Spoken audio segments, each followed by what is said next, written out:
My name is James Wilson Craig, though everyone knows me as Jim. Our family name was well known in the farming circles of Ayrshire.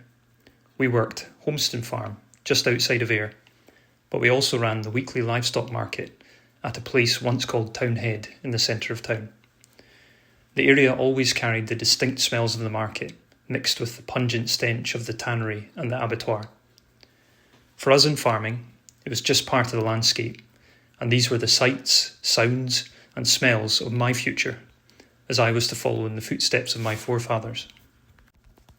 But, as the war broke out, I was desperate to sign up.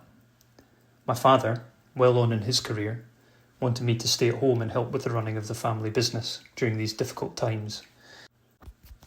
But I had other ideas, and having grown up so close to the aerodrome, I was fascinated by flight.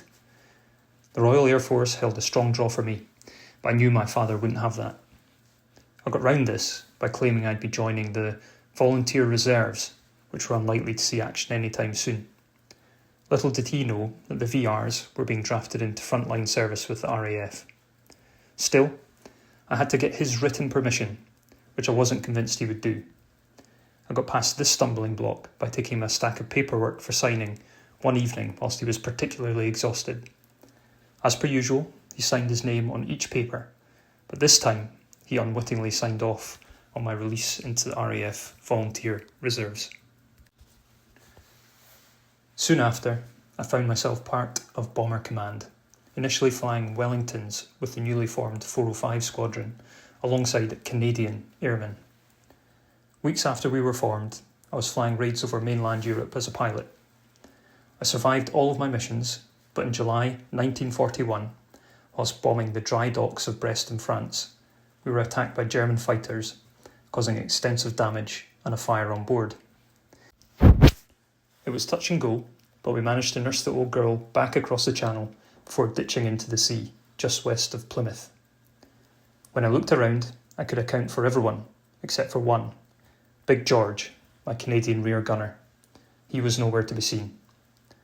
Without hesitation, I swam back into the sinking plane, managing to release the big man, and thankfully, we all made it out alive.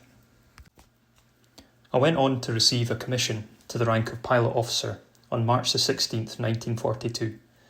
My seniors saw it fit for me to learn to fly the 4-engined Halifax heavy bomber, and then in turn to teach my colleagues to do the same as part of the 158 heavy conversion flight. On the fateful date of the 16th of July 1942, I was instructing 2 training pilots with another 2 flight engineers on board, flying out of Eastmoor Airfield in Yorkshire.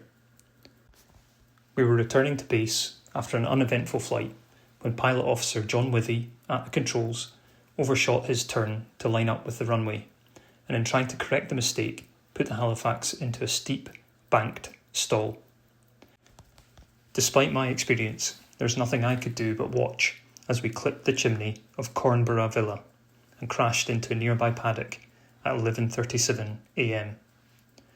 We came to rest against a tree and a fire broke out. 2 local brothers, Arthur and George Pearson, rushed to the wreckage, managing to pull one man clear, but he died soon after from his injuries. The rest of us, including me, were killed instantly. I was 21 when I died. I had seen and experienced so much in my short life, and flying had given me untold freedom and pride to have served my country. But this was to come at a heavy cost of my future as a husband and as a father. For the rest of his life, my father would describe the Halifax as a death trap. His views were supported by the fact that several revisions were made to the Halifax to make it more stable in flight. For the rest of her life, my mother sat below a picture of me in private grief.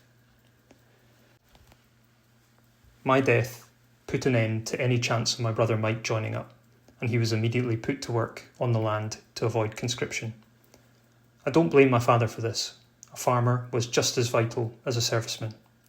What's more, it might be one reason why our family endures, with my name and memory living on today.